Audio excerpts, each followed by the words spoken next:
你好，欢迎收看《新闻面对面》，我是谢仲。来，一开始为你介绍今天要请到的特别来宾，左边第一位，民进党副秘书长何博文，大家好，大家好。前民众党中央委员张义善，五哥好，大家好。国际政治专家王志胜，五哥好，大家好。右边为你邀请到台北市议员钟小平，大家好。资深媒体人邵逸夫，大家好。你被传了没？没有，你不要这样，他现在是黄旅的好朋友。对，我都帮他讲话。对，这时候是团结的时候。对，小平帮黄旅讲话，我帮小平讲话。你帮他讲话，对他不见得好。OK， 好，那当然在现场，你也有为你邀请到立法院荣誉顾问 Thank you 哥陈柏惟，马上赶到现场跟大家一起加入今天的讨论。为什么刚才那个一夫一开始叫问小平被传了没？你有没有被传？没有被传。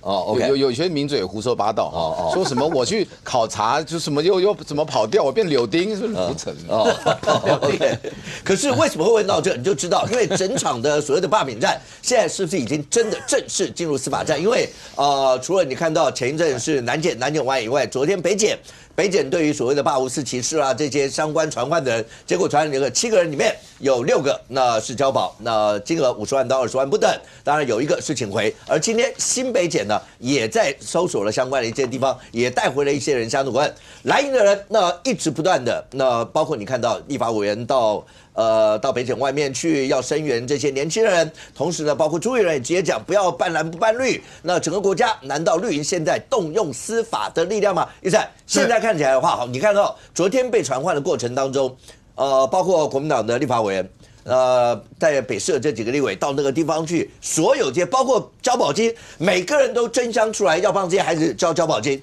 为什么要做到这个样？好，第一个就是双北检调出侦查这个是亡灵联署嘛，因为亡灵就不可能去联署的动作嘛，所以一定有伪造文书的嫌疑嘛，所以双北的检调在这2天连续2天。昨天是在北市罢吴四骑士跟李孝亮、张科进这2个领衔人6个人被所谓的侦讯约谈之后交保请回，有些是无保请回，有些是交保请回。另外，今天新北市针对吴其明跟苏巧慧的部分，也共6人被带回侦讯啊。那当然晚上才知道到底是请回还是有保无保，才会清楚这个相关的结果。但是昨天国民党就操作了政治操作，学小草学民众党因为当初柯文哲在被侦讯的过程里面，他们就围在外面嘛。但是我要讲的是，他们只证明一件事情，小草比小强多，小强比较少。小强罗志祥昨天你看到表现很好跟黄国昌的表现一模一样反正就是赖给清德，是政治迫害。但是我要讲的是说，民进党有本事召唤亡灵帮你们联署吗？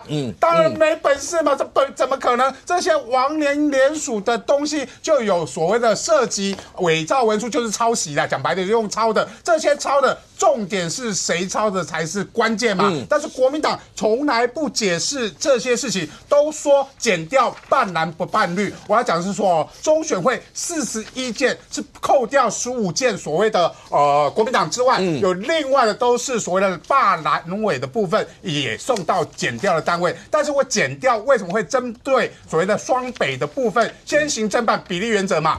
讲白一点，别的地区公民团体的联署书里面，他们将近良率都95%、96%嘛，这么高的良率，当然会有一些 loss， 这些 loss 是不是可以证明他伪造文书？当然比较不能够证明他伪造文书嘛。但是国民党罢双吴也好，罢吴其明或者是苏巧慧也好，你的比例非常高，就看苏巧慧这件好了，补提议包含是补件里面，他补提议人数1705人。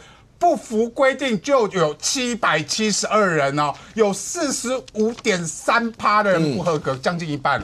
所以这有没有所谓的伪造文书的嫌疑？当然，比例越高的，他的所谓的嫌疑就越大，也是检调侦办的重点。所以跟蓝绿一点关系都没有，而是在你的联署书里面的良率是有关系的。所以另外要讲的是说，看花莲就知道公民团体的素质跟国民党的素质有差异有多大。最近发生的花莲联署所谓的错误表格事件，你如果可以看得出来，一般人可以看出来这2个编号有什么不一样，我输你，因为他们只差0.3公分。公民团体自己发现之后他们查出有4000份。这不是中选会或地方选委会查，这是公民团体自己查核。他们觉得说这个好像没制作有一点问题，就查出来有4000份叫做错误表格，还问了花莲县选委会，如果差了这0.3公分，你们认不认？花莲县政府说我们可能会不认，可能而已。他们因为这2个字可能不认，他们干脆全部重新联署。这个叫做公民团体锱铢必较的精神嘛。但是你国民党呢？现在人家认错改过，而且重签，但是国民党到现在为止有没有认为这些王者联署的问题是问题？从来没有，从来不认错，而且把所有的责任推给这些年轻人嘛。我要讲的是，这些也不是年轻人，这也不是钟小平讲的，就是张一善讲的，因为 Google 就查得到，就是青工会体系的。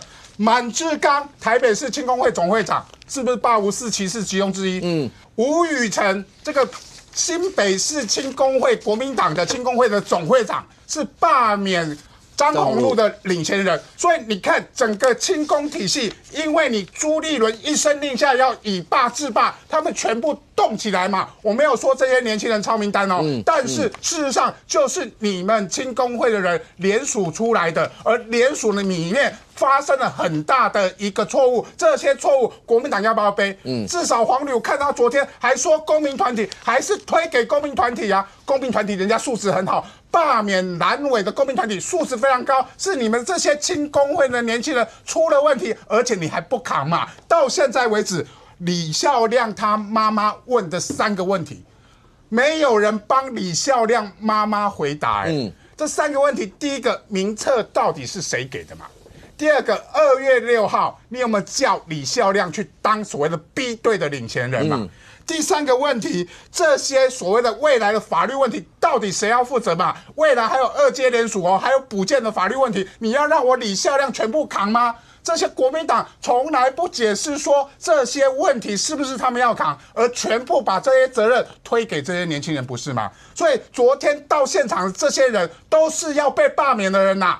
徐小新也好，罗志强也好，或者是王宏威也好，全部都是要被罢免的人。你们今天在这边作秀，做给谁看？就说所谓的罢免恶罢是无理的嘛。所以你们这些作为都反证了一件事情：公民团体对于国民党中央、对于国民党的高层的不满。不只是所谓的公民团体，不只是绿营的支持者，而是包含国民党的支持者都可能看不下去。为什么到今天为止都没有人扛？罗志祥讲得很好听啊，说交保金230万全部出，结果昨天为什么是徐荣庭出？我也不知道啊。结果今天还发脸书说230万，我支持你们继续进行2阶段联署。把人家那西北料，你罗志祥又要害这些年轻人继续去签2阶段联署，继续出现更多的死亡联署吗？这些人哦，不要为了自己的立委保住自己的立委，然后害这些年轻人去签这些联署的时候，犯了所有的法律问题，而且置之而不管。现在连交保金都是徐宏庭出的，而不是罗志强出的。然后你罗志强还说叫他们继续要做2阶段联署，这就是我们看不惯国民党这些立委的地方，看不惯国民党中央的地方。现在看起来，小平是你跑到监察院去。对，对不对？你有去监察院，然后要告检察官。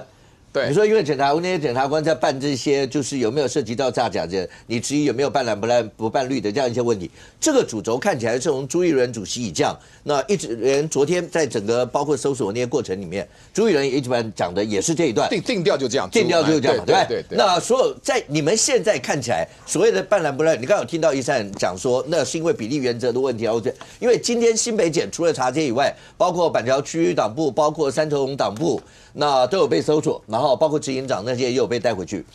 你们对于这一波的侦办，那讲的最重的话是说绿营动用司法工具。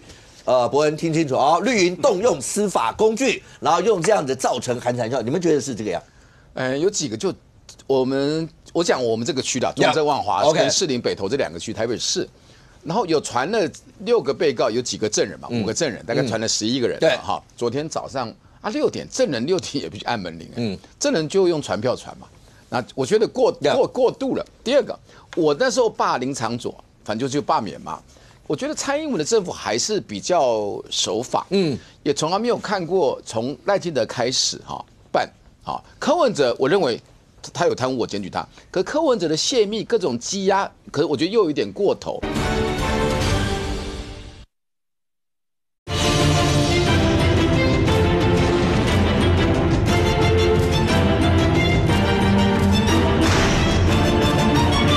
柯文哲的泄密、各种羁押，可是我觉得又有一点过头，有没有私仇在里面？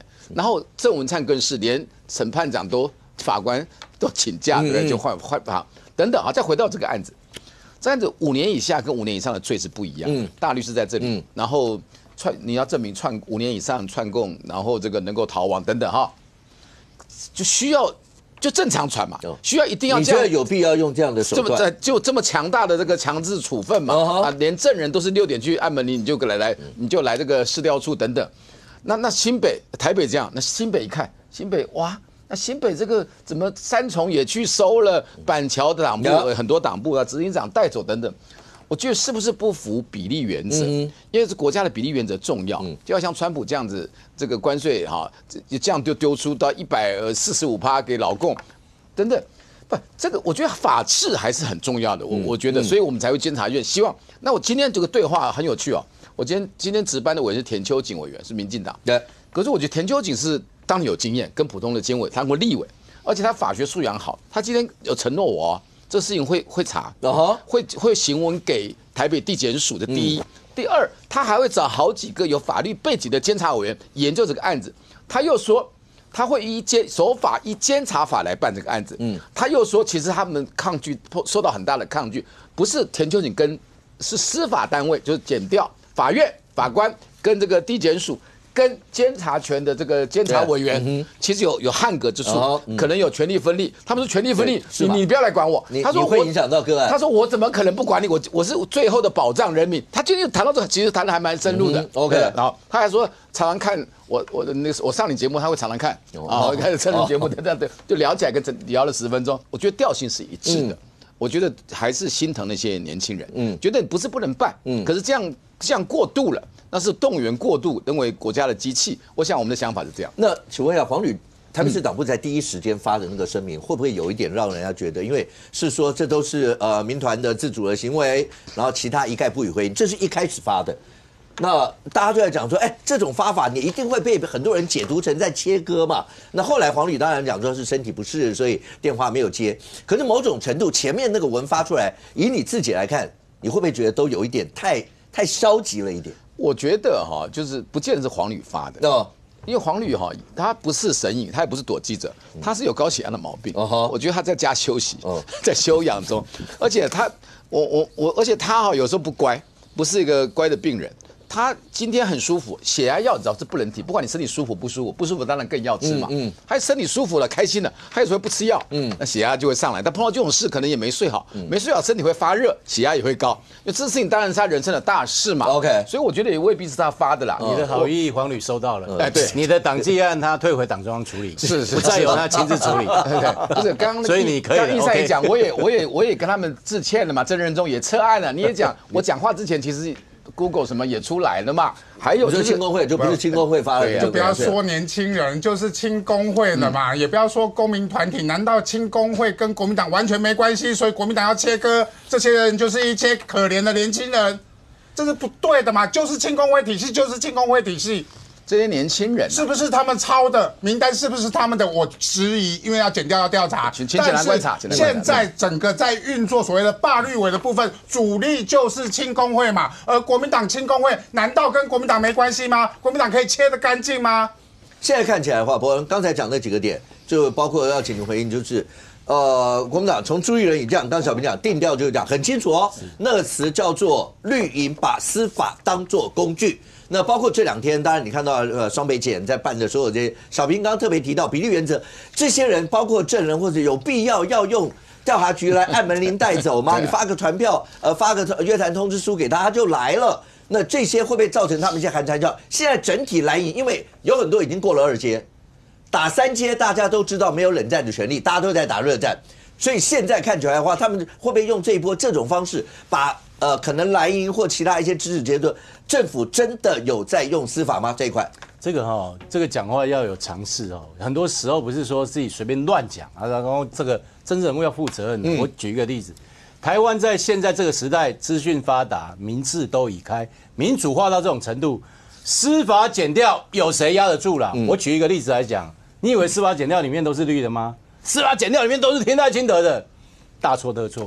我跟大家讲，这里面各个环节里面，只要有任何一点施压滥权，然后在这里面传开来，我保证一定有人往外报，一定说我们受不了，怎么可以这样干？怎么可以这样子蛮横？我保证这事情压不了的嘛。所以谁敢在民主时代去做这种笨的事情？只有谁？只有国民党敢干。好，那我再回过头来，谁在施压司法？当然是国民党啊。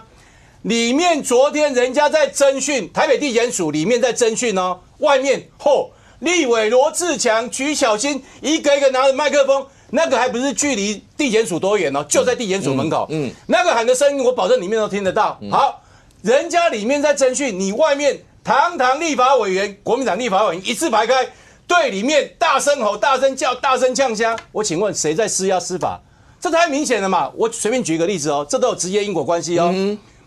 台北地检署现在还有没有相关的预算案被冻结、被删除？在立法院当然有啊，一定有，或者是被恶意删除，一定有。那我请问，这些手握重权、手握执行权的立法委员，昨天第一时间跑去那边施压，还在侦讯中的这个案件，请问国民党主席朱立伦要不要出来讲讲话？这太扯了嘛！所以谁在施压司法？这难道看起来不够清楚吗？好，第二点，为什么要办台北市跟新北市？很简单嘛，我举数字给大家看。新北市李坤城的死亡连署多少？你知道吗？139个。你说如果有1个、2个、3个，或者好了13个、19个错误，不小心，这个真的太想念爸爸了。我在写自己的名字的时候，把爸爸的名字、身份证字号全部写下去。你说有1个、2个、3个、10个，好了，我都认了。139个有可能吗？我签联署的时候，我突然想到过世的那个阿嬷，以前小时候对我拿着棒棒糖给我吃那个画面，我实在是太感动了，我就把他的名字、身份证字号、除了年月日写下去，签他的名字。你觉得有可能吗？139个死亡联署，我跟大家讲，民主时代。这个联署书，每一张联署书就像一张选票一样，这是很神圣的，可以让你这样恶搞吗？我请教大家，这个那么严重的市政在这边，你能不办吗？你能眼睁睁看说好吧，你们第一阶段那么多死亡联署，第二阶段我们继续眼睛闭着让你们这样干？当然不行啊！如果司法检调真的这样干，那才是枉法乱纪。所以我觉得，请问有错吗？为什么？好，我刚刚讲新北市，那为什么要办？我刚刚讲新北市，为什么要办台北市？很简单啊。台北市吴沛忆死亡联署108个啊，吴思瑶有86个。我这边讲的每一个数字你们都可以去查，有哪一个是假造的？我请问大家，当司法检调发生有这么严重的问题，这样子的恶搞，请问他能够不处理吗？我认为他如果不处理，那才真的是有问题。所以我觉得昨天很奇怪，我看到那些国民党立法委员在那边他妈大声说，而且昨天更扯啊，昨天那个。还有昨天不是我来上节目，不然我大概跟林涛那个最近重新复出的小涛涛吵起来。他太可恶了吧？他怎么可以去讲说，你们霸团这些也是伪造文书？我跟大家讲这真的是很可恶。有花莲那个，这个花莲你知道吗？我跟大家讲这个格式啊，这个格式你知道差别差在哪里吗？一个有没有字中，就是你还要用尺去对。一个有没有对到旁边这个字？一个有没有一个在上，一个在下？你知道我意思？要对到这么细耶！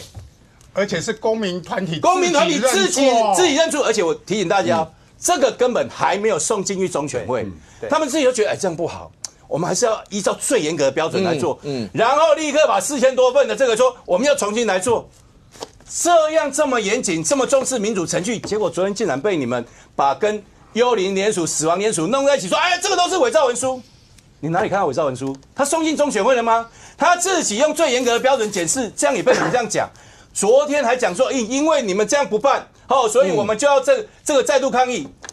今天有人去这个花莲地检署这个检举啦，国民党的人跑去花莲地检署检举，没关系，检举。今天花莲地检署的正式讲，就立刻分案。我说没关系，就来查。查完就知道说谁才真正在捍卫民主，谁才真正在违法滥权。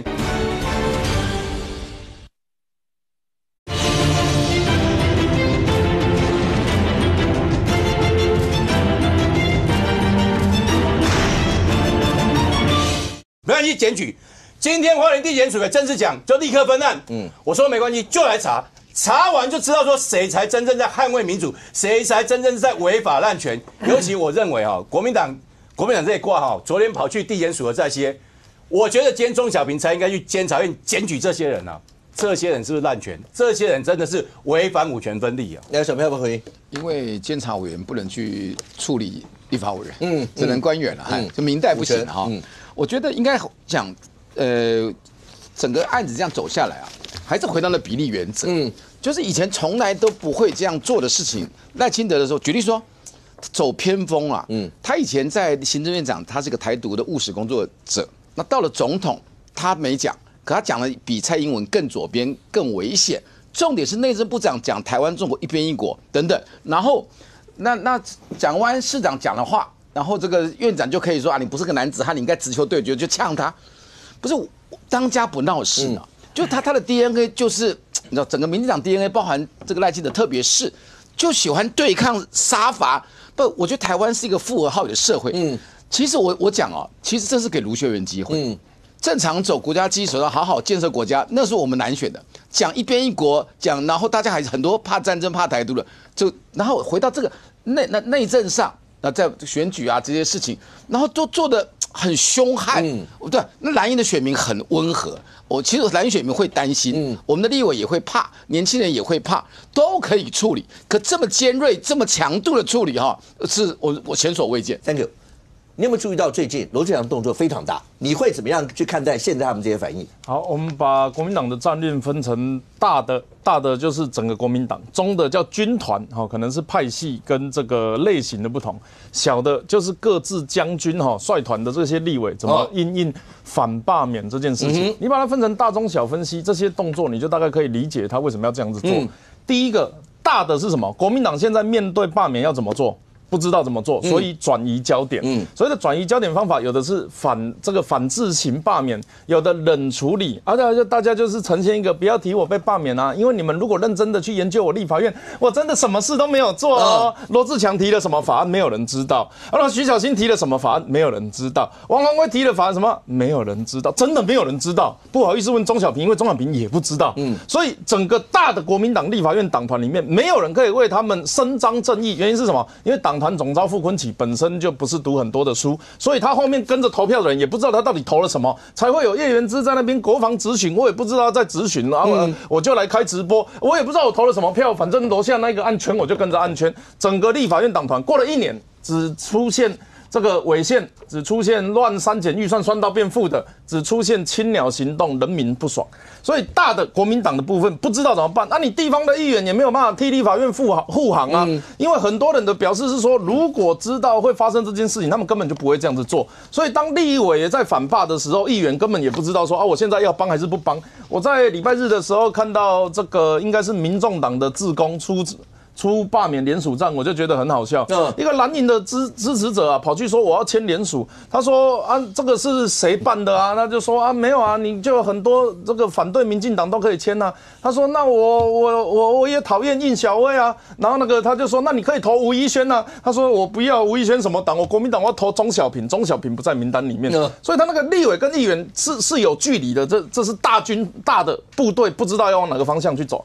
所以只能转移焦点啊，他们要去北检集会啊，他们要去什么提领衔反罢免啊，那台中也在搞，这些都是模糊。因为只要检讨蓝营的立法委员，就会发现他们在立法院一点功能都没有，这个就是事实。所有的事情都是转移焦点。好，那我们讲军团啊，我在有台讲到这个不过反正就有人跟我说不要讲那3个字，那我们另外改。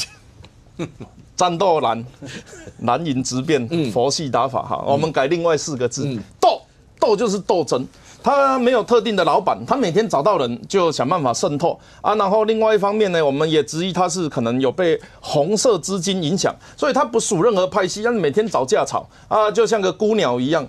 然后另外一个派系叫就是战狼型的哦，我们说什么罗志强、徐巧芯、王宏威这一些每天上新闻站在第一排的。然后呢，比较常打胜仗的就是地方派系，哦，这一些什么现在都躲起来，严宽恒、这个尤浩、马文君这些的，然后还有当然佛系打法的，就是反正我也不会被罢免啊，但是我也不会去帮忙，就各自忙各自的。这4个叫斗战胜佛，听起来好像很厉害，实际上斗战胜佛是谁？猴子孙悟空。所以他们的整个就像在耍猴戏一样，一盘散沙，没有一个共同方向前进。当钟小平说要喊冲的时候，后面没有人；当大家喊冲的时候，钟小平又被丢在后面，整个政党不知道在干嘛。那最后我们来分析罗志强，我们的各个被罢免的这个立委啊，罗志强很意外，为什么？因为他被这个罢免团体公布你是第一个通过的。那过去我们都会觉得说，哦，这种蓝大于绿，这种北部都会区啊，怎么会是这个罢免的危险名单？那罗志强出来代表一件事情，就蓝营基本盘松动，看不下去嘛。那个斗战胜佛，其他3个看其中一个不爽嘛，所以大家跑出来。我那个时候就有建议其中一个政论节目说，我们这样子邀请好不好？我们邀请来宾，我们找张俊议长，然后费鸿泰委员。然后就是我们找一些这些前辈进来，曾明忠委员啊，然后大家坐在一起，然后现在开始评论国民党，他们不知道怎么评论，那是可能骂的比称赞的还要多，怎么挺？没有办法挺，所以你看哦，像罗志强这种情况，他出来他只能做什么？他只能尽量的，因为他加分的形象是在战斗的部分，所以他要一直呈现战斗。但一直呈现战斗的过程里面会让人家有一种时空错置，就是说奇怪啊，没人惹你在演什么东西？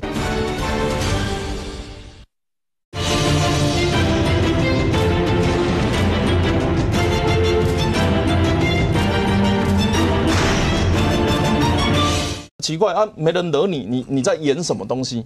他变成让人家一种惊慌失措。对啊，非常生气，因为那是他能够得分的选项，不然要罗志强进来念立法院应该要做什么事情？他提了什么福国利民的法案，他讲不出来。他第一波提出来的政策实现是，我跟大家讲，我帮台北市民换了门牌，你是里长是不是议员啊？这有什么好了不起的？立法委员是进去帮人家换门牌的，那搞什么东西？所以问号很多。所以罗志强啊，就像我第一趴讲的，他们在立法院里面没有作为嘛，那可是罗志强还有一个更我觉得比较可恶的事情啊，你注意看罗志强每一次发言，言必称新台币，他这一阵子的每一个发言，从他第一波过了到现在哦，第一个卖书500块。第二个募款要弄一个台湾骂骂号，这是他自己取名的，叫台湾号嘛。中国一定强，台湾骂骂号，留下罗志强台湾骂骂号嘛，然后就开台湾号出去打个号 ，NGN 号叫台湾号嘛。那一台湾号他说要什么募款250万全台湾跑嘛，就是不是又有钱？然后接下来那个之前台湾市长现在简书培在质疑的1400万有没有去基金会要被告，是不是1400万又是钱？昨天又讲什么？昨天讲说要这个。帮230万的保金要罗志强要帮忙出，是不是又是钱？结果讲一讲之后又说啊，今天记者去问说，那个钱交保金你付了吗？结果被证实是徐宏庭、游淑慧等人帮忙付的。然后还有出过一个新闻叫做什么？我要抵押房子打罢免战，又是钱，言必称新台币。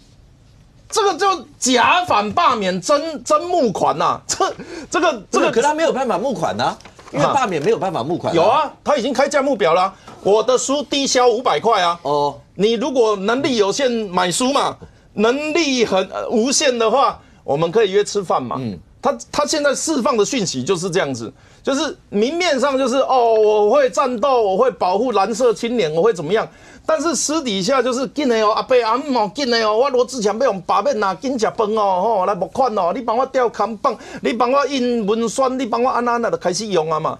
所以罗志强过去就一直在募款上，包含国民党内也有很多争议时任国民党文传会副主委叫林嘉欣出国募款的时候，他跟他的支持者对谈说，有个前辈前一阵子才来美国，钱都卷走了，是款项下落不明，很生气就发文普遍认为这个人是指罗志强，林嘉欣也笑笑的不好意思讲，所以罗志强的募款能力在国民党内是有目共睹的。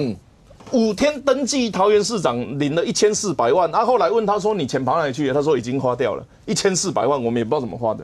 那另外一方面，因为没料，所以立法院的工作不能讨论，他又要打反罢免选战，怎么样？四处抄，抄袭仔罗志强。这个人叫陈柏伟，当时是一个帅气、专业啊，然后形象又好。这个不用形容，这多了是不是？多了。这个奖要留给别人讲，不能自己讲。没关系，因为别人不会讲，我只能趁机会讲。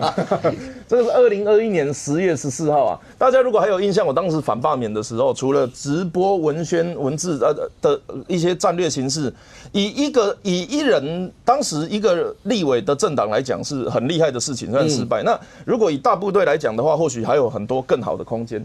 那当时啊，我们就做了一个10天的苦行直播，它的名字就叫做护民主反恶霸。我所有的文宣上面都是护民主反恶霸，护民主反恶霸。好，这3年前，2021年4年前啊，3年多了哈。罗志强，这6个字怎么那么眼熟？你注意看哦，一本书字不多哦，护民主反恶霸这6个字已经抄了嘛？字不多哦啊！你以为只抄这6个字还不止哦？来，我们再看下面，100万步走大安。我当年就是一直在走路啊！我当年谁不知道我10日苦行？你字也抄，行动也抄。你啊，最好笑的是，他连这个书一本，你们知道出一本书，他要有 ISBN 码，要有书的身份证，他连书码都抄一本叫做什么大小情事的，他自己出的书。哎，我也不知道他说的是什么梦话嘿，所以他外面的东西也抄，身份证也抄啊！请问一下，这本书这样子有我不知道合法吗？啊，一个身份证可以2本书用吗？所以这个就是抄袭仔罗志强。我当然知道民主罢免这些东西是很 common sense， 是没有办法去申请专利的东西。可是你可不可以不就改一个字嘛？改一个字要保民主反恶霸，你一个字都不改的抄，拢没法律啊！你的李登拢跟他借了你啊！所以我就觉得罗志强这样子搞实在是。坦白讲，是拉低台湾民主的水准。OK， 他会走上你那条路啊，所以这也没什么不好。我不知道这是不是这句话是隐含，你是在隐含结果吗？不确定是我OK， 当然，那罗讲委有讲说，他就刚讲到，他讲说他所有的以前到现在所有的包括款项这些都非常的清楚，清清白白的。那他这次会用包括房子抵押的钱去打赢这一场罢免的一个胜战啊，或者什么什么这些。可是现在看起来，这整件事情，如果讲说那个罢免一路打到现在，上钩，这些年轻人昨天被约谈的过程，那当然你看这些年轻人他们进出的时候，最起码没有闪闪躲躲的，那就是约谈就去约谈这些。那旁边声援这些一直不断强调的是，像王宏威说的，国家为什么要欺负年轻人？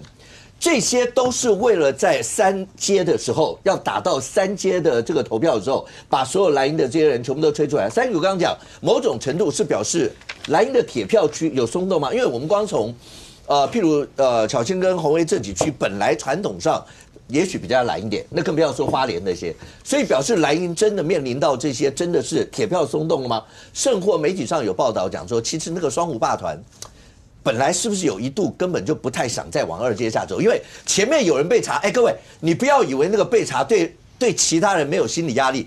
蓝营讲是不是要造成寒蝉效应啊？蓝营当然一定会这样说，可是司法案件一定会对人造成心理压力，这个不用骗人，好不好？那我办过这么多的案子，上至富商巨贾，下至升斗小民，每个人只要去开庭，大概都会是这个样子。所以他们现在真的当时有一度不想要再继续往下走吗？我觉得一件事啊，其实有没有决定往下走，其实还好啦。就是因为后来还是往下啦，没有了。其实当初也是不得不走啦。其实也没有什么考虑放弃的事啦。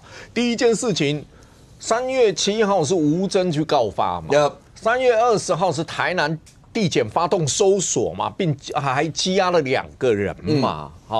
羁押2个人，其实在这羁押过后。其实这样讲，昨天被交保的其中一个人，其实私底下就说过，就上个月就讲，下一个就轮到我们。看到台南的时候，他们就说下一个就轮到我们了，他们心里也有数了。因为3月7号吴峥也告发了嘛。那当初台南办的时候是林俊宪呢，还有那个王定宇都有去告发嘛，他们也知道要轮到我了。应该是跑不掉，但是对不起，你是2月份就递件进去了，那律师在这边行为已发生了嘛，你跑得掉吗？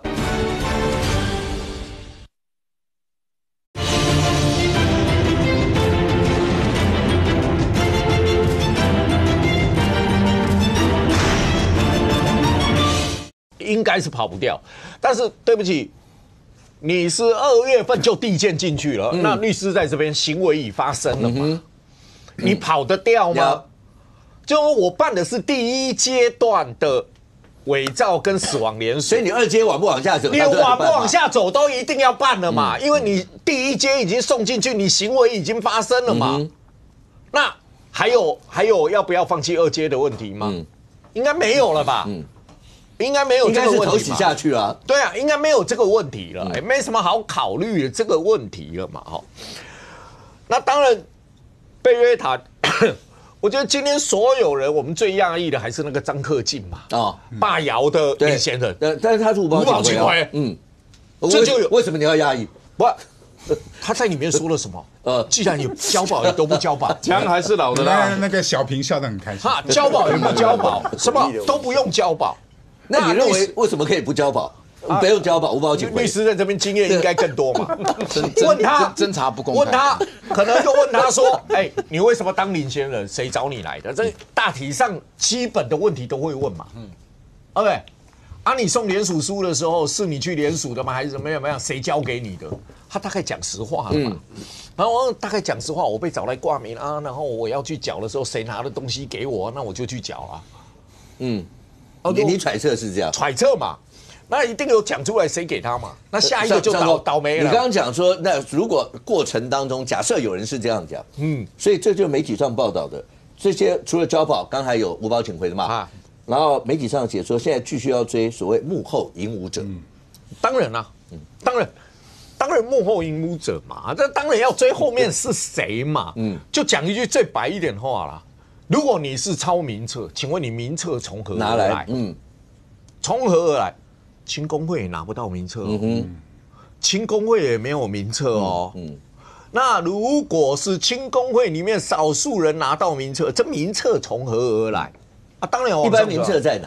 一般名册，党中央嘛，党部嘛。小平是不是？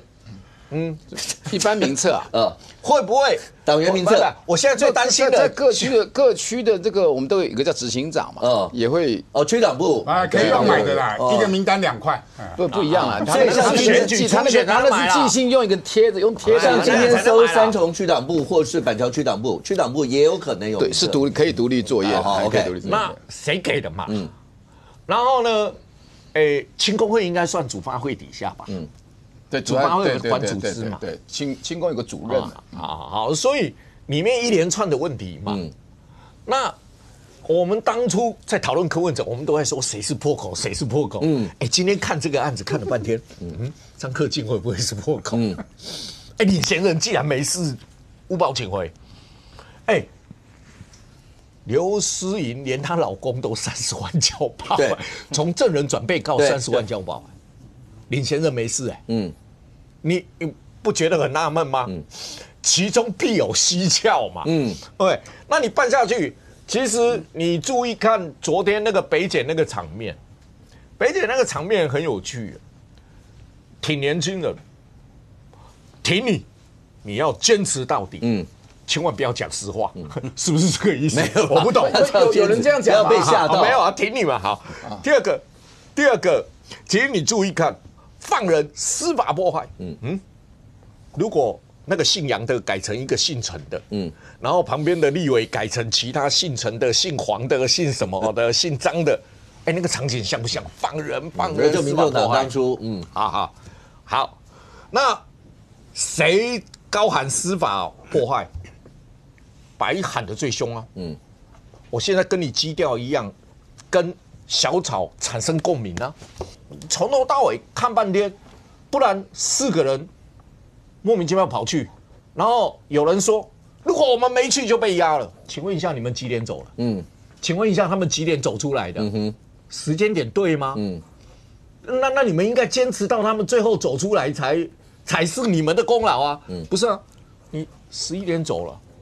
然后他们3点出来，你看这一次侦办的时候，你们一直说司法，其实最有趣的是，中选会的时候，4月11号移送39个案子给那个高检，最高检里面法务部里面把把里面一部分的时候发现好像怪怪的，对吧？还送到调查局去验笔迹哦。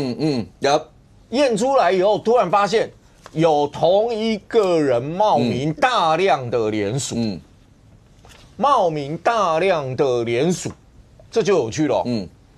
这一句话，我觉得你仔细去看这一句话，同一个人，冒名大量联署，请问你，他大量在抄联署书，在写联署书的时候，他难道他的桌上摆了一叠身份证吗？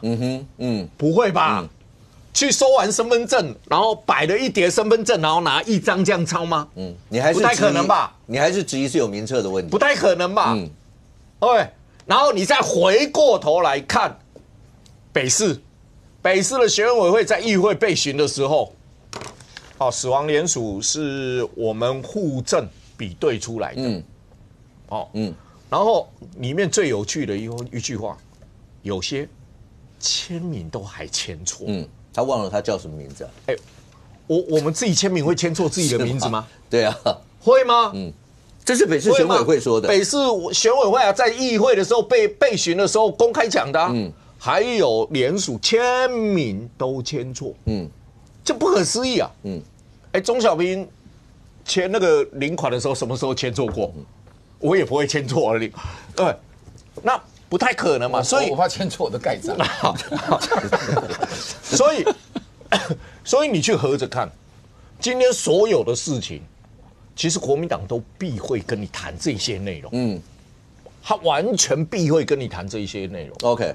可是这所有事情，毕竟现在司法检调在查。当然，你说过程当中，包括蓝营的人有举发，包括告发绿营的，或是说有没有其他的一些团体在绿委的过程当中，有没有也涉及到一些的问题？该查的都该办。OK， 只是刚才蓝营特别有讲一个，这个也许大家是可以讨论的一块啦，就是刚刚讲，那是不是有必要一定要去按门铃把人给带走，或是发约谈通知书或什么？但是办事。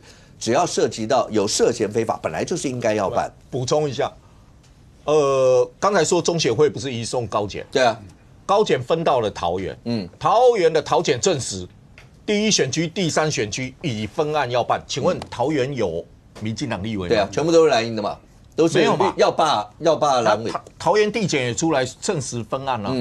然后你说一定是蓝的绿的吗？桃检也分案了，然后他是接到哪里？接到中选会，高检又转下去的，所以中选会也有移送到高检，就该送的都送了，该送的都送了。那桃园地检也证实分案了。可是你可以看到动作做这么大，就是动作做这么大，是真的是在未来第三阶可以看得出来。全国你不管说最后，因为现在目前第一阶过是35-15嘛，对，你不管两边各自阵营有多少过了二阶。全国未来大概你可以看得到，大概应该说大概7、8月左右那个时候，全国各地是一场热战。像譬如板桥那一区，岳元之，那国民党人就讲说，反正你要罢我岳元之，那没关系，我就罢你罢我板东岳元之，我就罢你板西张宏陆，就大家是要用这样的方式，某种程度把票吹出来，当做另外一种护身符。所以全国未来看到7、8月就是这个样子。是没有错，刚刚其实小虎哥讲到2个字，热战。其实热战现在就要开始。其实昨天你看那个徐小军、陆战他们几个的那个动作，就刚刚义夫哥也讲了嘛，哈。那个动作其实热战的起手式，因为他已经知道不可回头了，不是要讲一阶了，二阶都过了，罗志祥还第一个过的，当二阶过的时候，他就知道一定会进到真正的罢免的3阶，那个时候叫热战。为什么罢免有2个特性哦，是跟选举完全不一样的。我说一个叫做一个人的武林，你没有对手，一个是孤零零的武林，因为就是针对你一个人，对。所以那样的情况之下，你如果不打热战，其实几次的罢免情况就知道，你不打热战的结果，你就是准备被罢免。所以国民党也很清楚，而且是这种大罢免的情况。所以那这几个人在台北市看起来又是最告急的状况。所以我觉得很清楚，他透过这个方式讲消费，我觉得真的是在消费啦。先为什么这样讲？很简单一个状况，你去那里高喊司法不公的状况。其实就为自己为后面的热战去奠定了一个东西，一个基础。因为你要热战，你要激得出选民嘛，你要激得出选民几个方式。第一个蓝绿对决嘛，第二个就是悲情的打压嘛，第三个就看你是司法不公嘛，司法不公有什么好处？好处是激起你的支持者支持，还有最重要的，可以引起白银的共鸣哦。对不对？蓝白同时受到绿营的打压，所以在罢免的时候，那个白银要出来一起出来为我们站在一起。黄国昌今天不就有讲话了吗？所以看起来这刚好司法不公就连接到这个地方去，两边相互取暖。黄国昌今天讲的，其实他包括把你说可以把蓝白阵营都连在一起，包括把绿共就是最近共谍案什么绿共红共，然后摆在一起，就所有这些。都摆在同一个议题里面去做论述了。哦，对啊，而且好玩的，这些东西你看，包括刚才有的国安议题，绿共、红共摆在一起，蓝白合集，包括我相信接下来反罢免的时候，黄国昌已经很清楚了，跟你讲，我就是反罢免，我跟蓝营在一起。今天更好玩的是，连谢龙介都跟你讲，我选一届台南市长。一届交给民众党，后面可以交给民众党。黄国昌这个不错，可以好好来谈一谈。那新北市是不是也可以谈一谈？对不对？这看起来，你看那个蓝白的氛围就起来了，所以。当那个蓝白起来的时候，你那个反罢免在司法这一块就可以凝聚蓝白的这个理解。这是你可不可以讲一下？因为今天包括像林卓水前委员他在讲说，他觉得像在台北，譬如说巧芯、宏威还有延秀这几区，对，他生活觉得搞不好真的会发生罢免，最后罢免成功。那你说选以后到底选蓝的绿的，那先不讲。可是光这几席会面临到罢免这么大的威胁风险。甚或有可能罢免成功，本来对大家来讲是很难想象的吧？大家都讲把台北讲成天龙国，都讲说反正台北蓝一定大于绿，然后台北市长反正怎么选，那民党也不要想，除非要跟像柯文哲那时候的合作，传统大家都这样想，那更不要讲花莲的那个状况，为什么会发生这么大变化？到底哪里出问题？我先我自己感受哈，我觉得我先讲一下，罗志强紧张是应该的，我住文山住木栅。昨天我们那边应该算是就大家知道那个公教区嘛。对啊，昨天你就看那个霸团体，他就那个我觉得我很佩服那个小女生，应该是年轻女生，戴着口罩，她就拿着一个在公园，就拿着一个就是那个像联署站拿一个中道牌子那边，大家要联署。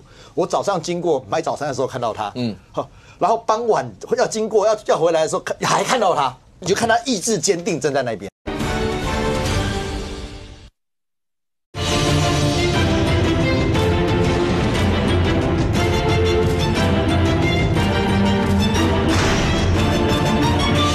但是你就看他意志坚定站在那边至少早晚了哈。然后，所以罗志祥财务告急，他整个告急的状况，我觉得以我自己住在那个选区的感受是有的。这就回来讲林说追讲的状况就说基本上应该讲说这一段时间，你说那个因为还讲罢免是一个人的武力，也就是说我如果对你不满的，或者是对你这个当初就不是支持你的。要利用这个机会把你拉下来的那种动能是强的，因为我不支持罢免，我不会去投票啊，对不起，我不会去联署，我不会去联署一个书叫做我不支持罢免谁，对啊，所以一定只有单方面的那个动员的能量出现，而那个能量是会积累的，然后又会串联的。我觉得那个花莲那个傅昆萁的串联性是强的，所以它像骨牌一样。OK， 对，那一串联的结果，你就看到。这个林水看到比预期来的严重，这个也超出了，我相信也超出蓝营本来预估的。我如果这个不要打热战的情况，所以为什么一开始是30-0，后来才要一路拉上去？那我不要打热战的情况之下，我是不是可以降低？不过现在看起来的话，39，你自己在看到这个状况的时候，真的整体结构有改变吗？要不然为什么连传统的所谓的蓝营铁票区？都会出现一些的松动。有人讲，现在开始对蓝营来讲的话，因为要被罢的是立委这一层，上面有各路诸侯，蓝营在各路诸侯人是多的，更不要讲你说6都的话，基本上蓝营占4都，所以大家讲说，那你诸侯有要连任的，或是未来好，譬如像台中，卢秀燕市长，大家一直觉得他是国民党里面2028很有可能的一位。那蒋万安，那在台北你接下来还要连任。所以，如果要你们手下面的任何一个立委有什么闪失，对你们会不会也有影响？所以讲说，立委这一层上面要诸侯，下面要像小平他们的议员，然后就这样铺天盖地的保住这几席。所以我不知道我是不是因为这样，最近蒋万安，尤其大家刚才在讲到共谍案的时候，你看他跟那个苏培，对，他跟简书培2个人在那个地方，你很少看到蒋万安，大家一般形容他的温文儒雅，他会直接会对干到，对，就是民进党、共产党，就你们什么为什么？是真的因为把这些全部都连接在这里面了吗？那国民党的派系跟他们的这个组成风格，自然是可以说错综复杂嘛。哈，从早一点，大家如果还记得20年前我们在看立法院或是国民大会的时候，那个整个都是我说所谓的腔调很重嘛。好，然后接下来进入一个大家开始可以讨论事情。然后一直走到近代，他可能把我们的真正的议题拿出来谈，而不是过去可能会比较聚焦在所谓的中国事件，然后我们还有包含社会福利民生，这几年慢慢民主发芽，所以它那个结构转变是非常迅速而且急剧的30年。那你说立法院是这样，国民党是不是更是这样子？是啊，因为国民党那个时候是从整个党国体制浓缩成一个党的，所以可以说是祖宗18代的那个每个人做法都不一样嘛。你看。从我刚刚讲的那个乡音很重的老伯伯，然后到外省2代，然后到本土派系啊，过去被国民党自己攻击说这个叫做什么黑金体系，自己讲的也不是我讲的，然后到现在的自己侯友宜，复辟说，对，然后到现在年轻的这个我不好意思形容啊，这个叫找工作的年轻人，因为我不太确定他们的理念是什么，他们加入国民党是要反攻大陆。还是要光复中华民国，但中华民国也没有不见，所以年轻的体系的这个叫工作流啊，你看这些人的概念就不一样嘛。那这年轻人的透过怎么样声量战斗，本来是来找工作的，一跃而上变成立委，那他们当然会继续战斗啊。对他们来讲，就是因为战斗才有立委。我从里长、议员到立委这么短的时间，所以我要继续战斗嘛。啊，看久了老的也会不爽啊，对不对？对，我们就拿严宽恒跟罗廷伟2个非常极端的比例来讲。严宽恒要这个跟我选书的原因是什么？那个时候当然背景蔡英文太高，韩国也太菜，反送中情绪高涨，817万票历史新高，我们站对边。那严宽恒莫名其妙的就被炮灰，那大家说我炮灰啊，炮灰掩盖消波快。然后呢，后来要罢免的时候，严宽恒第一时间也没有出来呢。你知道第一个跳出来罢免我的是罗廷伟，是罗廷伟开记者会说我要罢免陈柏惟啊，我想说奇怪啊，你怎么翻过大肚山来罢免我？因为他在市区，我在海线。然后现在有功了嘛，所以他们就骂鸡嘛啊！可是问题是现在换第2次选举的时候啊，大家又面临罢免了。罗廷伟跟严宽恒同时面临罢免，请问一下，他们2个有办法合作吗？怎么合作？对严宽恒来讲，他的历史经验就是只有热战他会输，他从来就没输过。只要全国焦点，我这里就会输。所以最好的情况就是整个罢免案都不要提到我。但对罗廷伟来讲不是啊。我是一个刚刚选上在绿大于蓝的选区，我是历史上第一个在这个选区拿下来的国民党党籍立委。然后这个时候我当然希望大家过来照顾我啊，然后分散风险啊。结果不是，他被集火，他被集火的过程，整个国民党的这个立委没有人可以理他，转头拜托谁？只能拜托卢秀燕嘛，因为他们有共同的目标。罗廷伟想要留在立委上面，卢秀燕应该是想要再更上一层楼。所以他们有共同目标，就联合起来了，包含 为什么会把 F3跟卢秀燕绑在一起啊？另外3个好像失踪，因为江启臣、杨琼英、严宽恒最好不要提到我，提到我加说，我等下恁无代无志烧起来，变我迄个副院长对啊，我白讲啊，我连洪完江启臣嘛会出代志，对不对？所以他们就保持距离，先不要。卢秀燕打电话去，先不要；罗廷伟打电话去，先不要。国民党中央啊，不好意思，查无此人，电话挂掉，只能这样子嘛。啊，每一个选区都有这个情况啊，所以就我所知嘛，朱立伦负责桃园，不是负责啦，朱立伦就比较喜欢桃园嘛，因为张安正听话嘛。那侯友宜已经选过总统了，看起来比朱立伦大，就不管了嘛。那侯友宜就忙自己的嘛。然后卢秀燕跟蒋万安要更上一层楼，他们是有未来的嘛，所以他们2个自然就要想办法表现出他们的领袖气质。对卢秀燕来讲，她要把这 F3至少保住1个，保住2个。那我想他最后的结果应该就是4-4没输赢啦，4-4没输赢。但因为台中的情况是这样子嘛，过去说他是摇摆州，当他蓝大于绿的时候，总统就会赢；绿大于蓝的时候，就总统换绿的。所以如果打成4-4，他们这里没输赢，我想这个不管蓝绿都说得通。所以他可以接受被罢2个，被罢2个都不算输了。他一定觉得3个都要保吧？想是这样想，对啊，被罢的任何一个都痛彻心扉，是不是？当然是对啊，你给我还保讲是这样子讲啊，客观是数字在那边。客观上面，你自己看台中这因为最主要讲 F3嘛，你觉得呢？我觉得比2大比2小了，就是2就差不多2上下。对了，比2大，比2小。一定会有最少罢掉1席吗？你觉得？我觉得应该会有一个啦。嗯哼，因为台中的风险是另外一个系统性风险，就是我们台中有20%的人哈，爱理不理。他们有政治洁癖，就我不是蓝的，我不是绿的，绿的被骂，我就退回去第3势力啊。所以柯文哲在台中的票很高，20%嘛。新那的邓火新呢，他们喜欢这种风格，不站边就对了。所以这个不站边的效应，如果在台中发酵的话，那罢免有可能会过不了门槛。台中是这样，那你可不可以告诉我，为什么蒋万安最近变重炮手？蒋万安其实是一个，我觉得是这样子。蒋万安是一个不是很精明的人呐、不太计算啊，所以会被人家很容易拱着走啊。他常常拍一些就是哗众取宠的影片跟回答，他都认为是当下最好的表现。比如说要什么吃空气汉堡啦，去篮球场在那边摇，那个你远远看就是哇，这是谁？但是他会觉得这个有票他就去做嘛。所以你看简舒培去质询蒋万安的时候，你可以发现一件事情：蒋万安第一句回答的时候是充满自信的。民进党与共产党。但是简舒培在问第2句的时候，哪一个国家？冷静，国家冷静，他就卡住了，因为他只有准备一个答案，他只有准备1句话可以回答。所以你们现在看到的事后的那个后面的回答都是事后由发言人或其他团队出来补完的哈。那对他来讲，他就是我虽然不求表现，我就平常力保不失分，但有机会得分的时候，他就会卖力演出嘛。他们吃空气嘛，那些他就是要做那个画面。结果这个画面做下去的时候，他根本连我坦白讲，我认为他连论述都没有讲清楚。其实我不知道应不应该叫国民党，就国民党的论述是这样子：中华人民共和国不是一个国家，就这样子就讲完了。所以你要我讲一个国家，我讲不出来，我不承认它是一个国家。对不对？蓝营要这样，可是第2句话他讲不出来啊！我不承认中华人民共和国是一个国家，你要怎么讲？所以蓝营就永远都会在这种东西打转。其实不是我们爱提，是你回答不出来，所以我们有问号嘛。我最后可不可以讲一点点关于共谍的事情？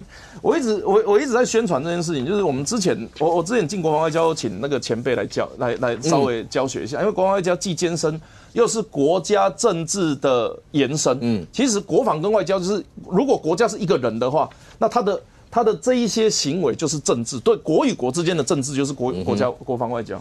那个时候就有前面来讲说，其实这我们所谓的外交官呐，他就是情报员。的什么情况会称呼不同的名字？你知道吗？关系好的时候叫大使，关系一般般就叫情报员，关系差的时候就叫间谍。但是3个人的工作跟人都是一样的，所以你如果用这个话来延伸，你会发现什么事情？你知道吗？如果是个共谍，他在统派的时候，他就是老大，这个奉天承运，皇帝诏曰。他在国民党的时候就是可以讲话的人，朋友。他在民进党的时候就叫共谍，所以你可以理解那个人，我今天不是讲助理这件事情，或者是在偷的，就是指共谍这个名称。他在两岸成平时期，他可能是穿梭于社会各阶层。比如说张安乐，如果今天没有所谓的独派、台派、民进党，两岸走向未来统一的话，张安乐可能是开国功臣可是因为他的黑道背景跟他的红统背景，所以我们会去讲说，你都在搞组织、搞黑道、搞金流，所以你这个叫共谍，你这个有共谍的嫌疑，这不是我们欲加之词，而是不同时期同样一个人，他会有不同身份转换。所以当蓝白在攻击人家共谍的时候，还是一个转移焦点。我们要看的，老百姓应该要看的是，如果你真的发生了共谍的事情，你怎么自清跟怎么防御？那民进党当然就是不行嘛，一个共谍都不能接受嘛。但国民党你们接受傅昆萁，要不要说为什么？国民党跟新党那个时候分开又回来的时候，新党的已经放弃统一了吗？那现在这些统派很极端的统派，在路上叫嚣，跑去教会踩场子，在这个立法院里面用人家性别羞辱、跟容貌羞辱的方式去讲人家的立法委员，这些人还跟国民党站在一起嘛？就这个才叫对共谍渗透的论述。我想我们应该观察是这样，不过我们也知道政治舞台就是这样子啦。反正不管好吃不好吃的，全部砸在一起，只要表情看起来好吃，就不管菜到底好不好吃。小平是第一个，你们的优势区为什么会出现真的有铁票松动的状况吗？第二个，蒋万安最近为什么整个风格大批变，尤其在共谍的这件事情？那共谍这件事情的话，对你们来说，你们觉得对民党会很伤吗？有伤啦，也没到很伤，因为他的伤就是你讲他绿共，人家也不会相信。可是讲到说，那个吴钊燮算是鹰派出身嘛，蔡英文培养起来哈。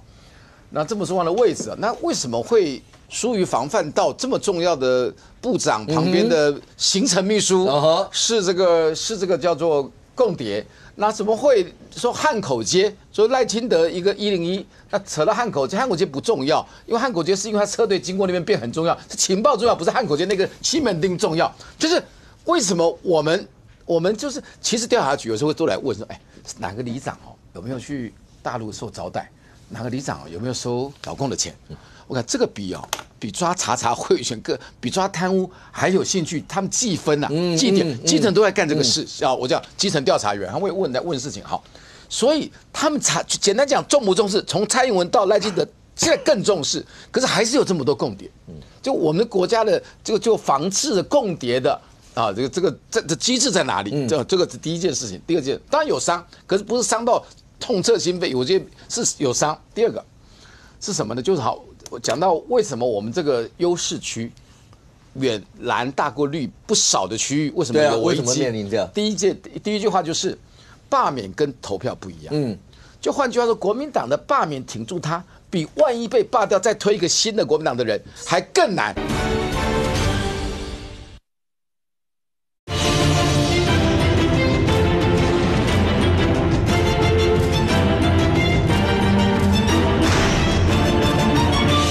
所以他们简单讲重不重视？从蔡英文到赖清德，现在更重视，可是还是有这么多共谍。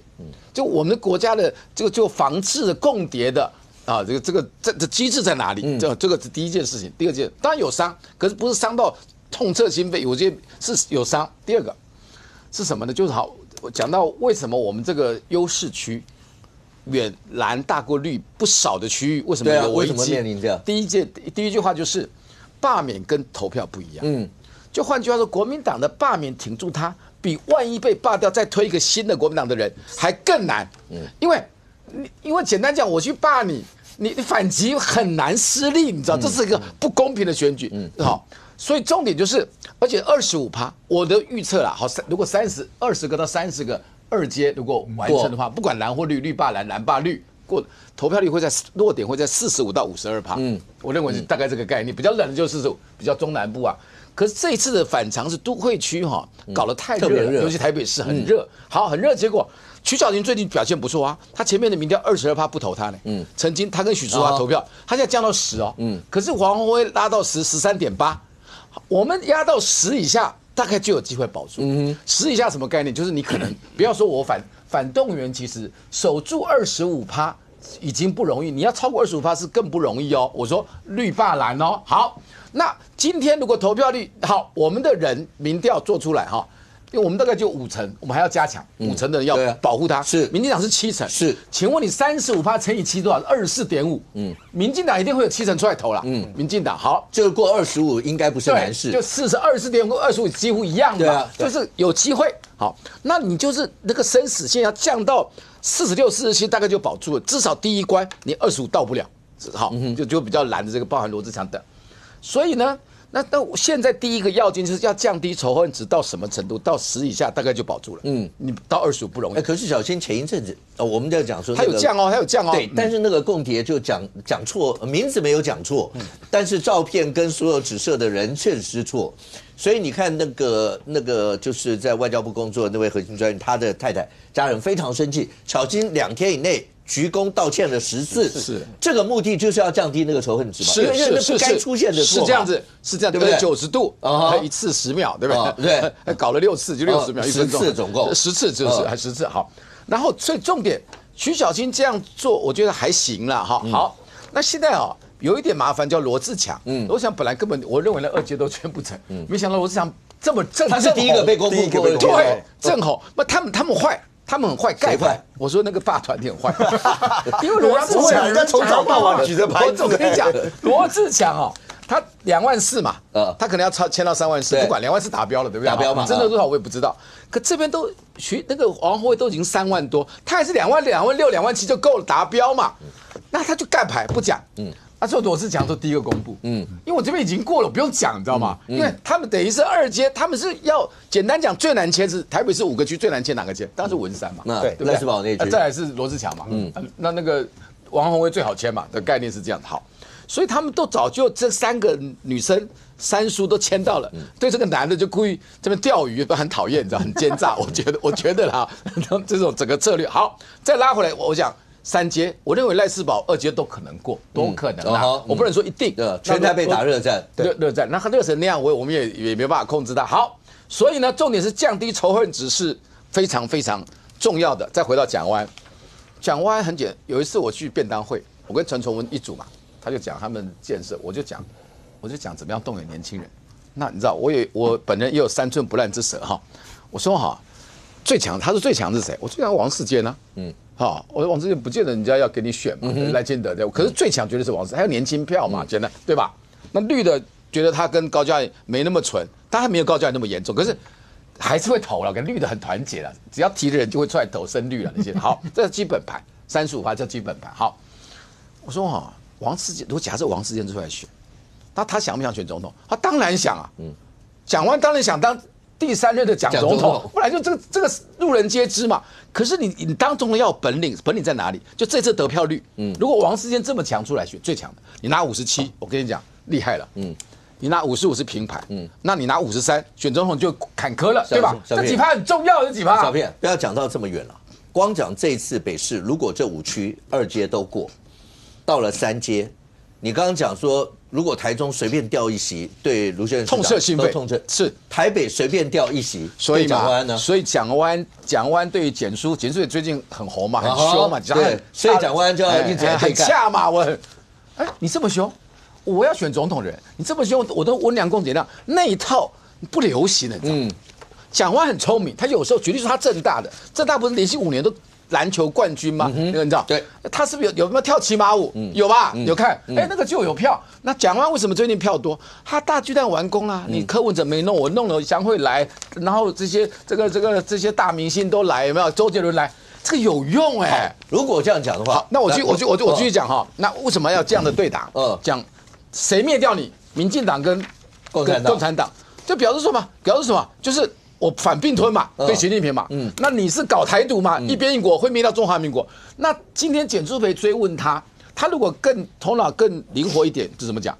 他可以反质询哦。简书培说哪一国的共产党，对吧？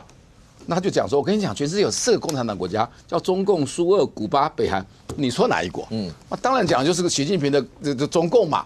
不，他当然他反应当时没有那么快，可是他讲这个东西是干嘛？就是有一点2元对决，是可以吹出我们的蓝的票。我们就直接讲说这。不过你自己观察看起来的话，在共谍案这件事情，蒋万安为什么会直接这样对冲？徐小新好了，前面那个就是错了，10次的道歉对于他这次降低所谓的仇恨值，你觉得有帮助吗？但是后来他又讲，他觉得他是立大功一件的，因为如果不是他。搞不好现在那个共谍就真正那个共谍还潜伏在那，还没有被办，还没有什么，是因为他讲完以后才开始正式办的。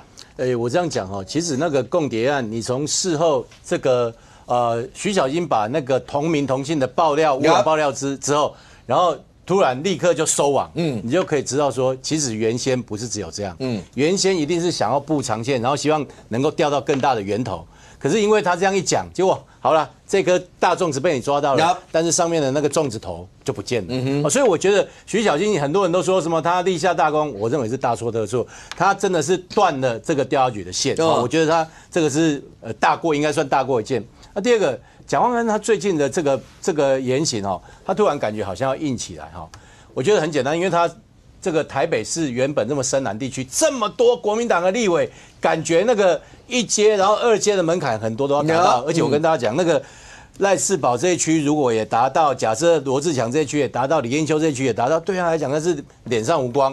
你如果连这样的一个党内同志你都护不了，你怎么有办法再更往上？所以他当然想求表现。不过我觉得他当他想求表现的时候，你看国民党很多人就开始保护蒋万安啊，这蒋万安这个多好，蒋万安最好不要怎么样。我跟大家说，爱之是足以害之。你知道这个经验让我过去看到一个经验，就是侯友宜。侯友宜当时大家也是觉得说，哇，大家仰望说他可能就是会是国民党未来的总统人选，所以他在新北市，哇，大家都保护他。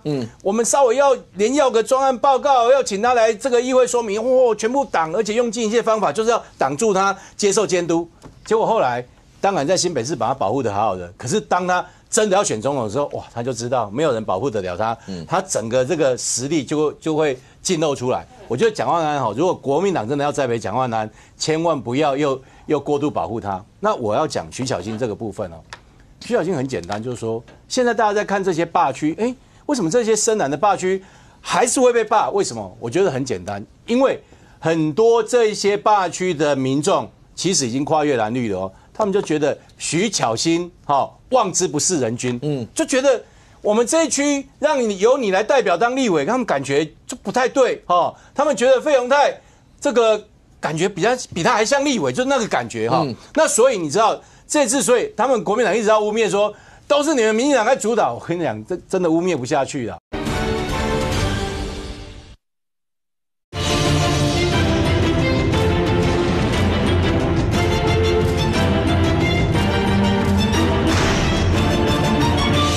为什么这些深蓝的霸区还是会被霸？为什么？我觉得很简单，因为很多这些霸区的民众其实已经跨越蓝绿了他们就觉得徐巧芯望之不是人君，就觉得我们这一区由你来代表当立委，他们感觉就不太对他们觉得费鸿泰这个感觉比他还像立委，就是那个感觉那所以你知道这次，所以他们国民党一直要污蔑说都是你们民进党在主导，我跟你讲，这真的污蔑不下去了。我告诉大家，这次出来签的很多，过去我相信连民进党的票都没投过，他也出来。我再举例来讲，大安区罗智强，你知道在罗智强之前的这个国民党的立委是谁？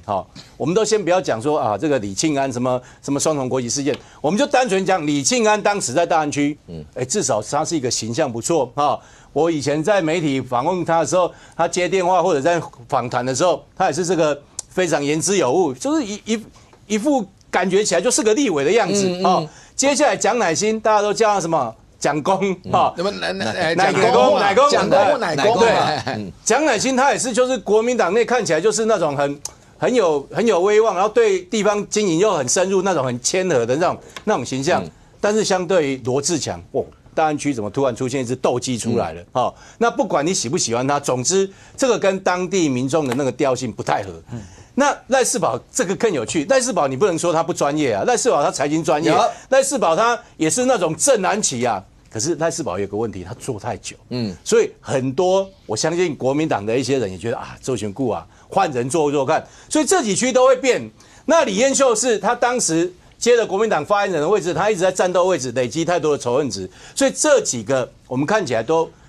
目前他们累积的罢免量，我们都一点都不觉得意外。